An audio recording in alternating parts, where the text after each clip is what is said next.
Hi viewers, I'm Shane Rolfe from Rolfe International, and today we're talking about the latest Mauritius budget speech. So this happened last week. I'm just going to hit the highlight points, and we're going to chat about the pros and cons. Not really many cons, but a lot of pros. And for expats looking to move over here, there are some really good pros. They've changed a bit of their idea and their thinking on how they're going to get their investment into the country, and they're being a bit more lenient.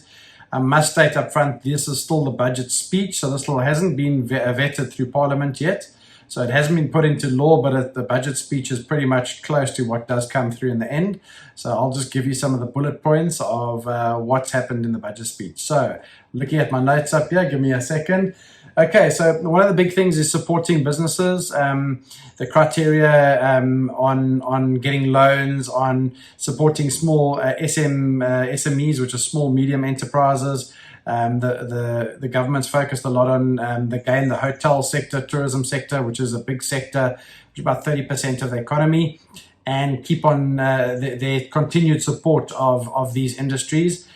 Which is very positive in the hotel sector. One of the things that a lot of the hoteliers talk about is still getting more flights into Mauritius, opening the airways. So that's a big one that's still ongoing, which hasn't really opened up yet. Is having a free airspace, letting a lot of different flights in different countries fly in here. So that's point one. Point two is enabling benefits to students and entrepreneurs. So that premium visa that a lot of people have spoken about. They are letting students come in and work on student premium visas, and this is something that, or just a work from home visa, the premium visa, where if you come in and you're working online, that's still in place, and they're also pushing those through faster, so easier to get through and get in. And point number three, the big thing is for resident holders to be able to purchase outside of designated resident schemes. This is a massive one. So this means if you spend more than $350,000 on a property, you can buy a property anywhere. And this will be required that you make a donation of 10% of that, being $35,000, to the Solidarity Trust, which is a trust set up for workers and a pension fund for local Mauritian enterprise. So by giving that 35, it's like a tax, being taxed 10% of that $350,000. That goes to that solidarity fund. You'll be able to buy property anywhere in Mauritius. So this is massive, guys. This is a total game changer. Sometimes could be negative for people that have bought into those schemes already, because now you don't have to buy into one of those residential property schemes that are priced at the higher echelon. Now you can go in and buy properties all around the island. Except probably beachfront again. So beachfront's always something that they do not let foreigners own beachfront property. So that's one of the only things that we'll need to check on the legislation once it gets passed through government. Okay, so that's point number three. Point number four, global companies that have global headquarters, they'll be providing residence permits for up to 5 of their executives and dependents. So if you're a global company and you want to come open an office here, they'll give the rights to 5 of your executives and their families rights to live here, residence permits to live and stay in Mauritius, and dependents being wives, kids, as well as the permit holders' parents as well. Okay, so that's point number 4. Point number 5, residential property acquired by 2 people. So if you've bought a property and it's for the value of $800,000, and each of you put $400,000 in, the minimum requirement is $375,000.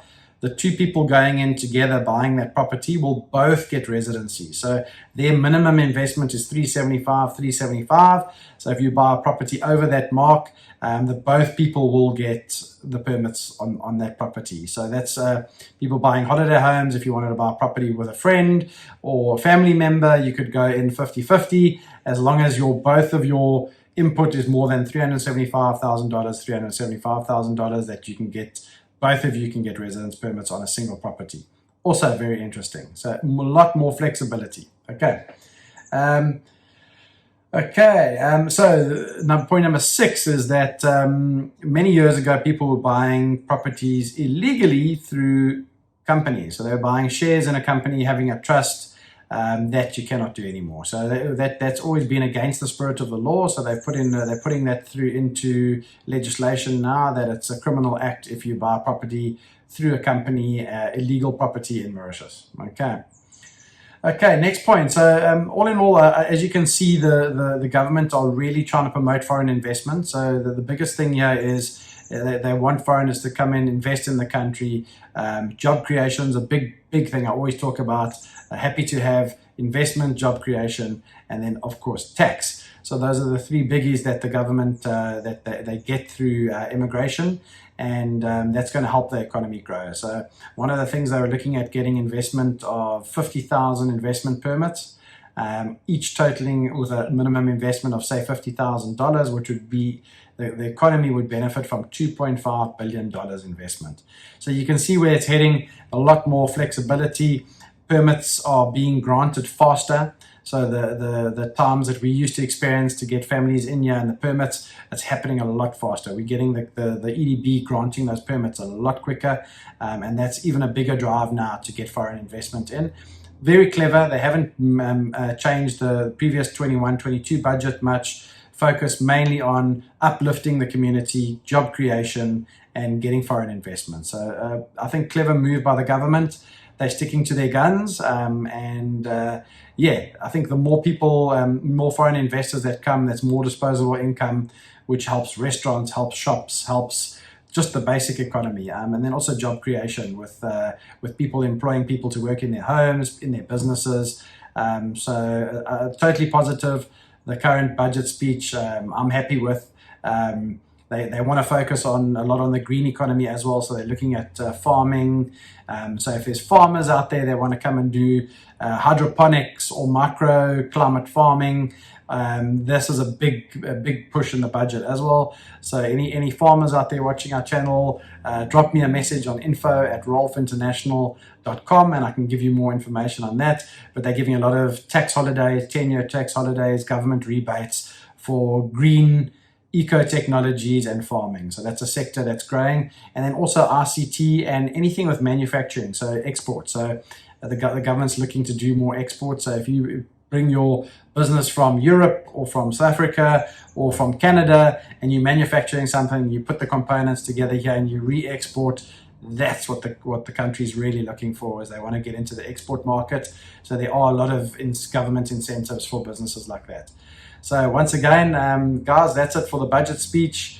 And any questions, you're welcome to email me on info@rolfeinternational.com and we'll come back to you. And if you have any questions, put questions in the comments. If you haven't already subscribed to our channel, please click the subscribe button and the like. And we keep on making these videos. We're bringing videos out every second week now. And we basically specialize in information on Mauritius and keeping you updated on your move, your business move, your family move to Mauritius. Any assistance required, you're welcome to get hold of us. I'm Shane, checking out for today on Rolfe International. Cheers, guys. Enjoy your weekend. Bye.